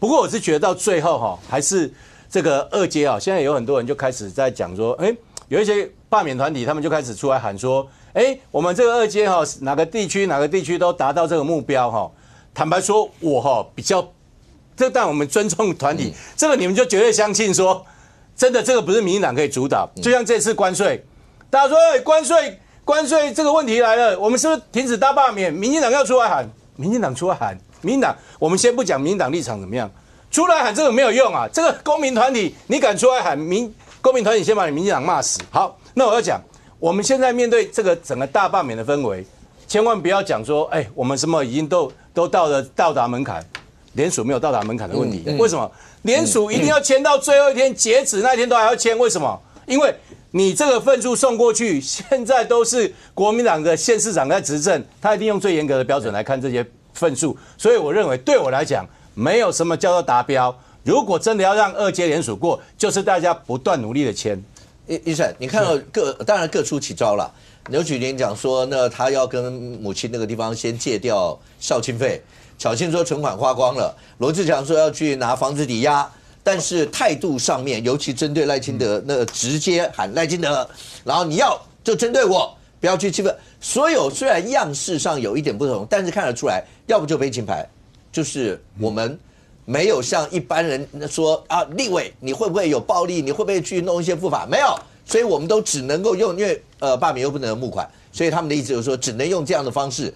然后另外一方面，把这整个仇恨值转嫁到包括绿营身上，对他们这些来讲的话，现在所有的这些措施，可是还是看起来很危险的。没错，尤其刚才主持人讲到，为什么在深蓝选区，台北市是深蓝选区，传统的蓝绿架构都要被今年的大罢免所打破。其实10年前就开始打破了，10年前出现了太阳花学运跟柯文哲，就已经跟国民党讲，有一群人啊，10年前叫40岁以下的人，没有所谓的蓝绿意识形态，随时可以转移。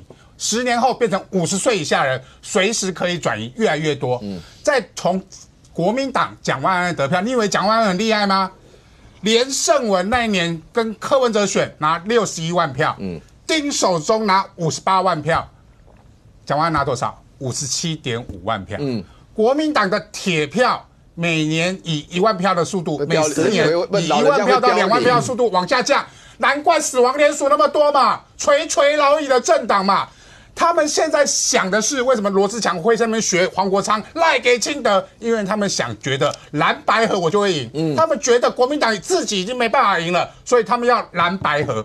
蓝白合，问题是，你觉得50岁以下这群人有民众党意识形态吗？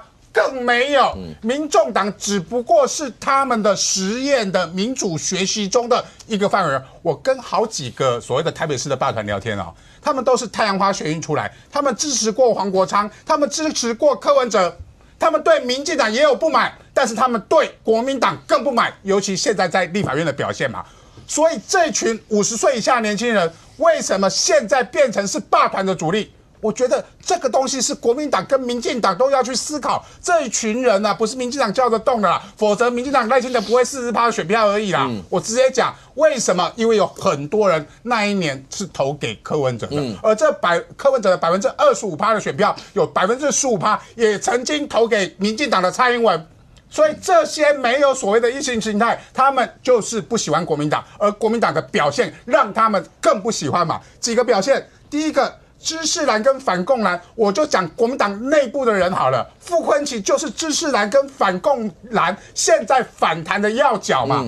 知识蓝他怎么去对叶豹老师的，怎么去对陈淑斯主机长的，这些知识蓝就是这些公务体系过去长期以来他们温良恭俭让的，国民党不在了嘛，变成徐小新这种人在领导的国民党的时候，他们这些人觉得说，你们国民党怎么跟过去不一样？而过去这些温良恭俭让的人，包含他们支持叶霸，包含他们支持陈淑斯，他们会不会转嫁到其他的立委候选人身上？会。另外就是这些所谓的就是反共蓝，反共蓝是这次霸团的主力啊。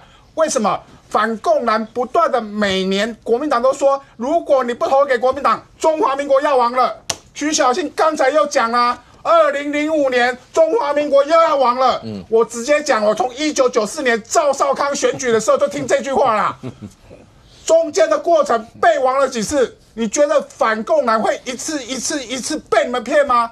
结果你说中华民国要亡了，你傅昆萁带了20个立委跑到去中南海，谁要亡啊？谁在所谓让中华民国灭亡？蒋万安说的啊，民进党跟共产党啊，他为什么不直接讲中国共产党？他只讲共产党一样嘛，国民党也不敢写中共嘛。反共就很清楚啊，讲共反共是反什么共？就反中共啊。结果国民党到现在连中国共产党都不敢讲出去，为什么呢？因为他们直接就去中南海面见中国共产党啊，未来交流的对象还是中国共产党啊，所以国民党完全没办法对反共蓝这批人为什么跳出来解释清楚嘛。所以整个的过程为什么在深蓝选区？在台北市，大家觉得以前是要国民党铁板一块的，这样分析下来，你就知道国民党根本就已经不是铁板一块了。过程中已经被柯文哲囊括了很多的选票，而柯文哲这些选票又因为柯文哲的图利跟贪污，他已经又游移出去，而游移出去的这群人，现在很多都是罢免的主力，而决定罢免会不会过关，最重要还是这15%的选票。因为如果用传统的蓝绿结构，你说要翻倒难不难？非常难。但是现在这些霸团很简单，我不支持蓝，我也不支持绿，我支持的是罢免。你们这些绿委不合格，我就给你罢免。而罢免掉之后，我一直说国民党最好的一招就是准备第4阶段嘛。准备第4次阶段，好好的提出跟过去一样不一样的立委嘛？为什么秦慧珠还要跟徐小新道歉？秦慧珠难道不比徐小新优秀吗？为什么秦慧珠要去跟徐小新道歉？费鸿泰至少还可以帮我报税，现在报税季又要来了。徐小新做了什么？所有选区的国民党的人支持过国民党人，现在的疑问就是这个嘛？为什么这一次国民党在立法委员、立院里面的表现会是这么的差？所以他们才跳出来罢免。跳出来罢免之后，说真的哦，如果是优质的人选，他们甚至都还会支持国民党人选。OK， 那尚国，现在看起来国民党内部还有一个问题，这次整个罢免会一路到这样，也有人讲说，当初过程是不是有一点轻忽？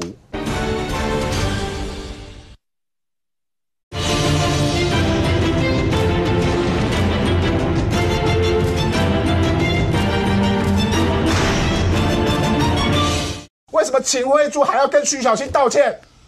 秦慧珠难道不比徐小新优秀吗？为什么秦慧珠要去跟徐小新道歉？费鸿泰至少还可以帮我报税，现在报税季又要来了。徐小新做了什么？所有选区的国民党的人支持过国民党人，现在的疑问就是这个嘛？为什么这一次国民党在立法委员、立院里面的表现会是这么的差？所以他们才跳出来罢免。跳出来罢免之后，说真的哦，如果是优质的人选，他们甚至都还会支持国民党人选。OK， 那尚国，现在看起来国民党内部还有一个问题，这次整个罢免会一路到这样，也有人讲说，当初过程是不是有一点轻忽？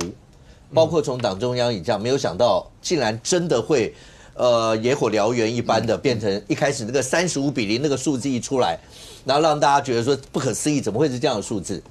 那包括你说昨天在整个搜索，包括约谈的过程，赵少康很明显的不满的是，朱立伦当然有表态，有说那个绿营是不是拿司法当工具接？赵少康的意思是直接说，嘴巴讲没有用，抗议没有用。朱立伦，你就直接到法务部前面去静坐，要用行动来抗议。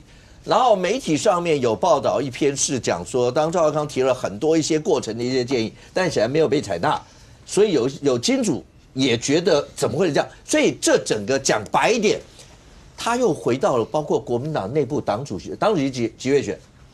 未定。现在变未定了，还没有公告，而且要罢免跟补选，所以又有可能延来延去了。OK，所以你看，党主席跟这个罢免又扯上关系了。没有，因为党主席如果没有罢免的话，理论上应该8月要选嘛，8月要选嘛。那你说8月要选党主席，这一定挂在一起。罢免的结果就决定。何者为生，何者为死？罢免结果出来，大概可以决定这个党主席选举谁活谁死。那当然，朱立伦背负最大的责任。卢秀燕，你再怎么说就扛那3个。朱立伦要扛35个，35个跟3个，而且每一个万一有什么闪失，都算他头上啊。他党主席嘛。然后这种算法还要倒数，就从第1阶段你错误什么，第2阶段你又怎么样啊什么啊，他还会有倒叙追责任的。大家就开始检讨你怎么样。那当然，现阶段看起来，朱立伦所面临的状况跟卢秀燕所面临的状况，就是卢秀燕如果。只是看那个党主席而已，他要保3个。如果他看党主席，看2028，他要跑很多地方，他就得跑很多地方。所以未来卢秀燕的动向跟朱立伦的动向，其实是一个党内最复杂的状态。那不是传什么赵少康2月的时候看到罢免的气势张扬啊，有跟党中央建议啊，是不是要选战的时候游街啦，党中央冷处理啦，等等一大堆的问题嘛，然后导致于19-0啊，那还不是35-0啊，19-0就 po 文章了，把党中央骂了一顿呢，没看过这么弱的在野党嘛，然后你就看到了。赵少康带着战斗来，你也去了嘛？去罢窑啦，去吴思瑶那边嘛，不是带着去了吗？然后一路走到现在，当35-0的时候，其实我觉得朱立伦的命就这个党主席之命旦夕，35比0，一路拖到15比0，你现在这么多人又开始，连你的党部副主委啦，对，这么多被约谈的、收押的，约谈啦、收押啦，那这些事情怎么处理？台北市党部主委是票选还指定？只有选过一次，后来指定啊，谁指定？主席啊。那如果出问题，谁负责？那请问你，新北市是指定还票选？也指定啊。那连算出问题的时候，这个账都不用算朱立伦的，那要算谁的？算马英九的吗？那你说朱立伦出这么多问题，你说党主席选举还要放过他？还有嘞，议会系统是对他非常不爽的哦，不是单独议会，我是说议长、正副议长的，是对他很不爽的哦。记不记得2022年的时候，甚至于议会党团那个正副议长联谊会里面还发声明，帮谁讲话？张俊要选澎湖县长的陈双全副议长，还有要选苗栗县长的钟东锦，对抗的是谁？朱立伦哦，对抗的是朱立伦哦，不要忘记哦。那时候不是有一个选战什么策略什么，傅昆萁不是在里面？回想一下当初正副议长联谊会会长蒋根煌在里面怎么说的？谁都可以，就他不行。记不记得？谁都可以，就他不行。然后刚才他讲，有人在脸书上面就发了黑金复辟，侯友宜发的，因为你说这一连串的问题。今天最简单的一个问题，傅昆萁的问题谁要负责嘛？到最后如果罢得很哀嚎的时候，大家一定问傅昆萁造成的因素谁要负责？难道钟小平负责吗？钟小平也就朱立伦要负责，我自己都没有办法负责我自己。当然，朱立伦要负全责嘛。你看现在有媒体写到什么 CK 杨啊等等啊，CK 杨。当初是帮朱立伦选党主席，他当初就是这一次就朱立伦这一任党主席 ，CK 杨是我过去帮忙的，现在 CK 杨是劝卢秀燕选，当然不止 CK 杨啦，包括王金平啊、李乾隆啦、廖了仪啊什么，全部都在劝卢秀燕选。你注意看，以前在谈那个党主席选举，卢秀燕完全不回应哦。直到有一次要出国前，大家问他选党主席，还没决定。第一次回应的时候，我还没决定。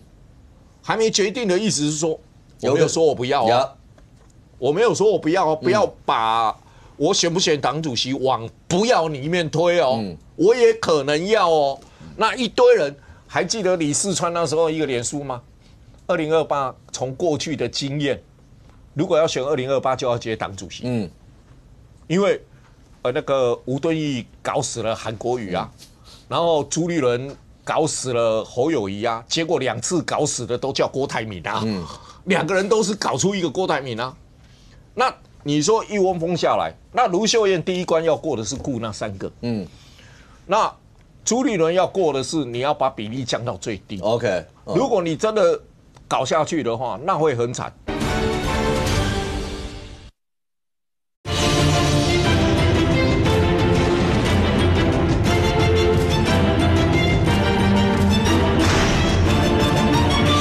搞下去的话，那会很惨。第3个，傅昆萁最终的问题，谁该承担责任？这都是朱立伦的问题啊。小平，我要简单回答，因为国民党如果因为党主席这些会影响到你们在整个大罢免这些，对你们来讲，那基本上根本得不偿失啊。党主席跟大罢免，因为大罢免不是我们发动，他们发动，我们就被迫还手。那就形式主观在他，而客观在我们。好。那这是挂钩在一起，简单讲哈。好，我讲几个重点是挂在一起，然后就看罢免的，看起来会延啊，因为我们一般是3月底以前要补缴党费，5月要公告，然后8月选举，然后10月就是交接，对，好，大概以前的概念是这样。今年很难说，因为今年很乱，刚刚义夫已经上工已经讲，因为罢免投票差不多也在8月，7月底8月初，对，差不多8月初。好，那个时候哈，所以重点是第一步是什么？是公告，有公告才有下面啦，当然，因为公告哪一天选你就要选了嘛。好，那甚至中东锦讲说还要延期啊，什么到明年了，是不是？有中东锦也讲过啊。对啊也讲过。好，一定通过中常委去决定啊。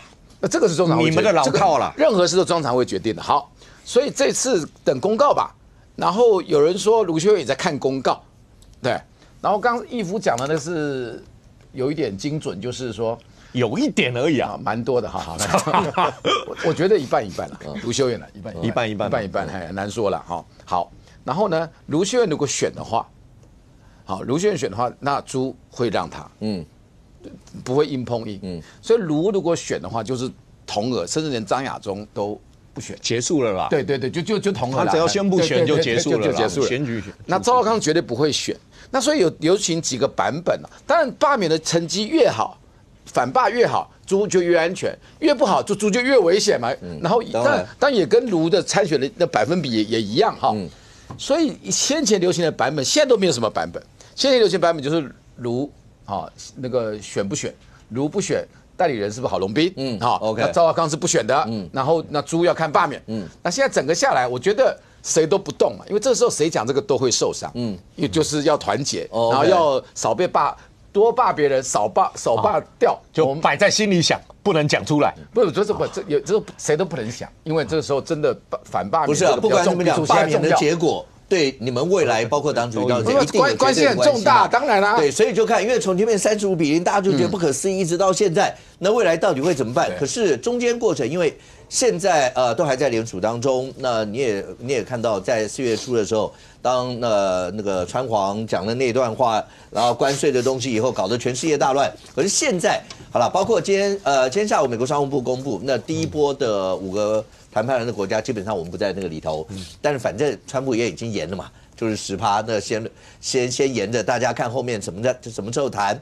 但是这整个关税，大家最在乎的就是摆明了就是美中狭路相逢。对 ，OK， 大家就看那个胆小鬼游戏，谁先闪，谁先躲，到底谁会先闪，谁会先躲？那美国印太司令那个帕帕罗他直接讲，如果台海真的因此风吹草动，因为前一阵子也有媒体报道说，如果要两边关税搞成这个样的话，老共会不会加大对台湾施压的一些力道？那如果擦枪走火真的变成武力战的话，那帕帕罗警告是台海开战变成非常恐怖。是没有错哈，就是大家在关心大罢免的时候，其实另外一个就是在关心这个大关税哦，大关税这个情况，我们先讲大关税。我觉得那个民主党这个联邦参议员瓦伦他前2天在接受这个访问的时候提到说，他觉得川普现在是拿关税在玩1、2、3木头。我不晓得他有没有看鱿鱼游戏啊？我不晓得他讲的是鱿鱼游戏那个版本，他应该是讲鱿鱼游戏的吧？对，就是1、2、3不能动，一动我全部扫射，全部扫射，然后我什么时候要喊1、2、3木头人，然后我决定。就是刚刚讲的，川普自己可能也要看，也不知道，可能就转过头要喊不喊不一定哦。他看的应该是鱿鱼游戏的版本。那确实，美国国内的你说确实有不少人确实很担心这样子的火车对撞，或者是川普这样的不确定性对美国经济或整个发展造成的不稳定嘛。所以华人讲说美国国情一片混乱。那当然我相信中国也在等。他就是跟你讲说那个 chicken gap， 反正我就是这个胆小鬼帅起2台车，我就这样子看谁先转弯。是对。那这个习近平认为说，我这样坚持下去。搞不好先转弯的是你美国。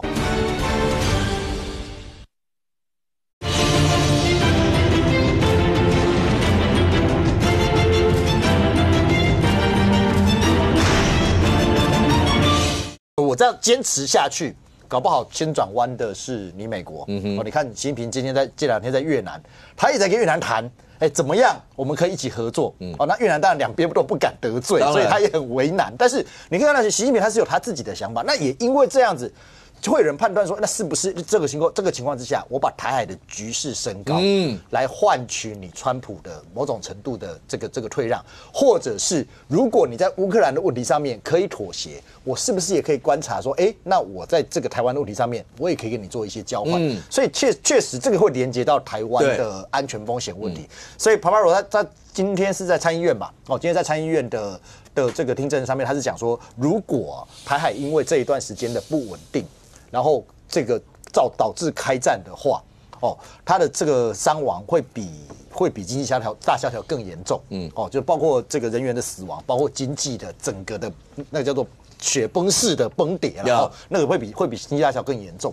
那他那样讲，当然有2个原因啦，一个当然是基于现在的这个川普的这种关税政策，我刚才讲1、2、3木头人这个政策，是不是带来的这个不稳定的风险？而这个不稳定的风险，是不是进一步造成这个中国想要趁机在台海这个兴风作浪？这是一种状况，这是一个状况。那第二个，他当然，我觉得站在Pablo的立场，他也很清楚，就是说，他还是认为中国的对台湾或对台海的安全威胁，还是不断在上升的，而且这个上升的过程当中，其实你看到的是。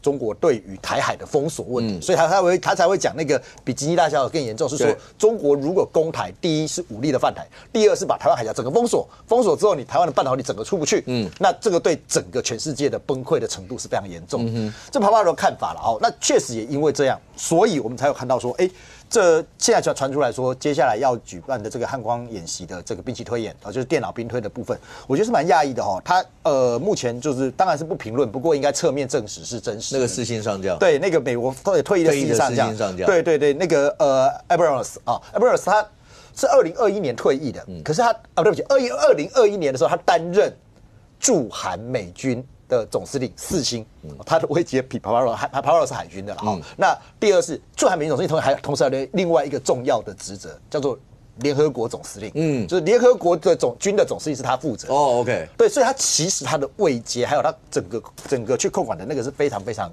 高的。那他是去年退的，但是他长期担任驻韩美军的总司令，他对区域局势了解，所以这一次如果是他过来参加这个兵推，其实某种程度有一种奥妙。什么奥妙？代表美国在思考台湾的这个兵推问题的时候，美台的军事合作，我不是只看台湾，我是看区域合作。区域合作谁最有经验？4星上将，他以前干过驻韩美军总司令，整个东北亚的区域他最有经验，他懂得怎么去从区域的协防来去做整个台海的防卫，所以这看起来其实是一个非常微妙的地方。换言之，其实回来看关税的问题，确实大家都这个还未知之数了因为90天谁不知道会怎么样变化那但是如果你看安全的问题，虽然近期有一些说台海风险会不会因为这样升高，可是我看美方在这方面的态度跟立场的坚定，似乎没有任何退让的空间，反而不断往前走。光这件事情就已经是非常微妙。你要想，一个刚退役去年成员典礼才退役，现在就来台湾参加兵推，那你说他是不是某种程度代表美台的军事上面更往前走向一步？我觉得这个倒是大家反而比较放心的地方。OK， 这些都是一个联动的一些的结果。那一个关税战，那到最后会不会引发成真正的所谓的武力的冲突？大家都不希望会是这个样，但是美中之间看起来大家都不松手。那不松手，最后到底要怎么样解决这样一些的问题？国内大罢免，那像这样的一个风潮一直往下走，那最后到底蓝绿阵营大概会是几比几？那各自阵营又会用什么样的方式？我们大家拭目以待。非常谢谢现场所有来宾，也非常谢谢观众朋友收看《学门对不对》，我们明天见，拜拜。